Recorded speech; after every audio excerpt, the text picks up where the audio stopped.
thank everybody for coming out today to the PSL rally.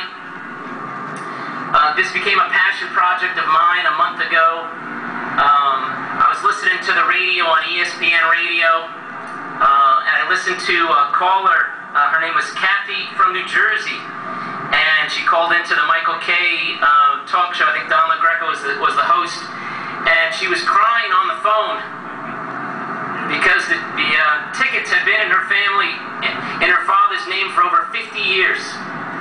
The gentleman was a machinist. He was just a regular guy, and the only important thing in his life other than his family was that he was a Giants season ticket holder. He passed away, unfortunately, before the Giants won their first Super Bowl in '86, but the tickets stayed in the family. And because he was such a long-time season ticket holder, his tickets were on the 45-yard line with 4 tickets. She was faced with an invoice of $80,000, plus an invoice for the new tickets in the new stadium that would be $28,000 a year for her to hold on to those season tickets. Something inside of me struck a chord, and I wanted to do something. I'm just a regular fan, a regular Jets fan, and it's not a lot that the Jets and the Giant fan will agree upon, but one thing that they will agree upon is that the PSLs they're just grossly unfair to the regular working fan that comes to the games and has supported the teams for years.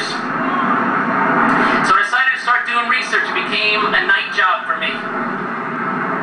I'd go to work every day, and I'd come home at night, and for 3 or 4 hours after the kids go to bed, I just did research on PSLs, on the history of it, on the revenue that's going to be generated in the stadium. I reached out to the Sports and Exposition Authority, and they granted me a rally spot here, and since that time I'm trying to get people involved and just make people aware of what's going on.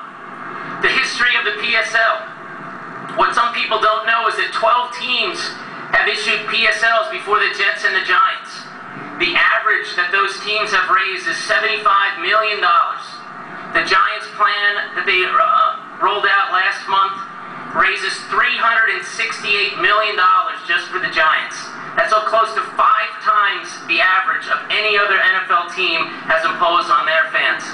And when the Jets roll out their plan in the coming weeks, which I assume will resemble the Giants' plan, these 2 teams combined will raise close to $740 million, or close to 10 times the amount of any other one stadium that's been built for any other NFL team.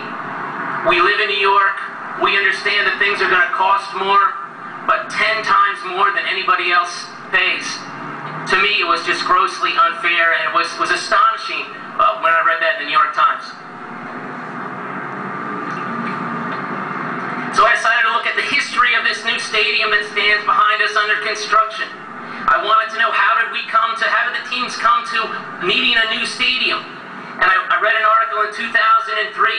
The Giants had submitted plans to renovate the existing Giant Stadium. They had no plans for a new stadium. The Jets were going to have their own stadium on the west side of Manhattan. In 2005, the Jets' plan got rejected over in New York.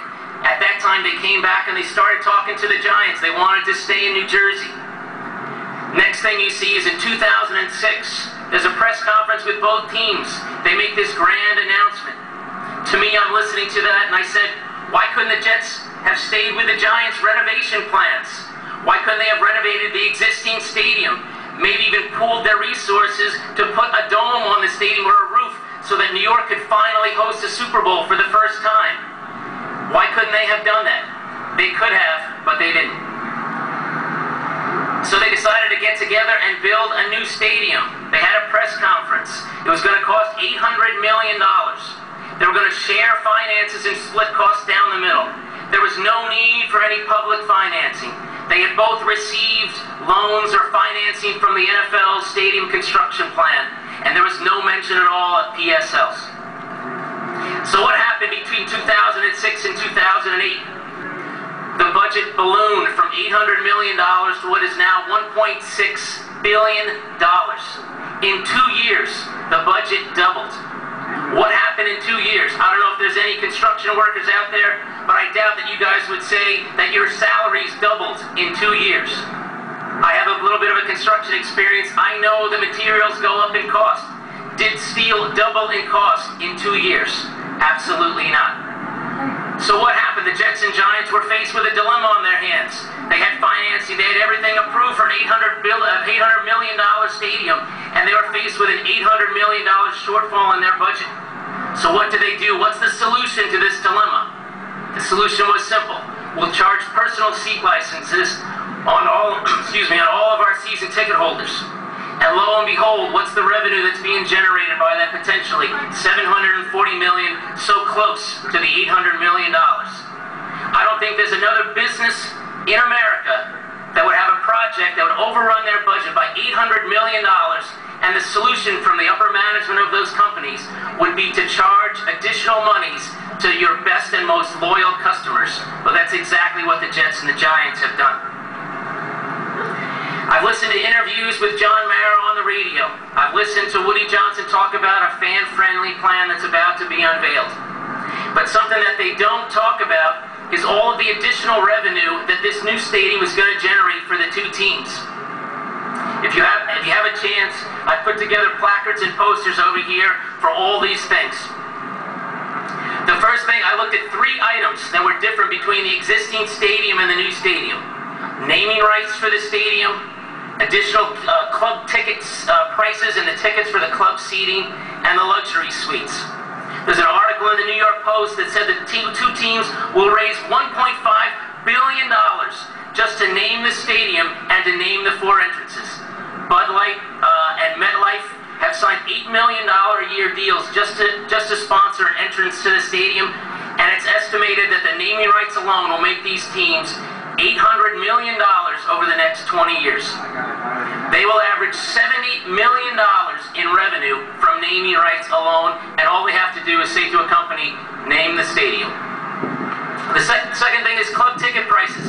For people that don't know, the Giants are raising the tickets in the club seating areas to $400, $500, and $700 per ticket per game, where those tickets now cost $100 or $115. When you do the simple math of how many games and by both teams, the revenue generated for just the increase in those tickets alone is $70.2 million.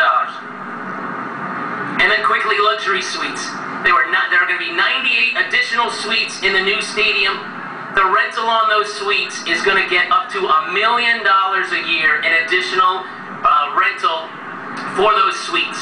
You add up those 3 items alone, and the two teams will generate $240 million, and in less than 7 years, those 3 items alone will pay for the stadium's construction cost. You add in all the other revenue streams that we all know about, and it's easy for a simple person to say that in less than 5 years, the two teams can pay off that stadium without any need for PSLs. And after that 5-year period, for the life of the stadium, it is just pure profit for those teams.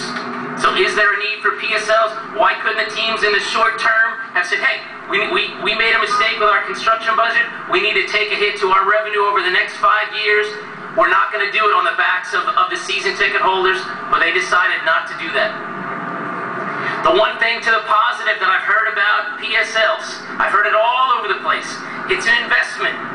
Steve, it's an investment that will make money for you. I'm a 15-year season ticket holder. I have 3 young sons. My son Jordan is here with me today. I'm never selling my season tickets.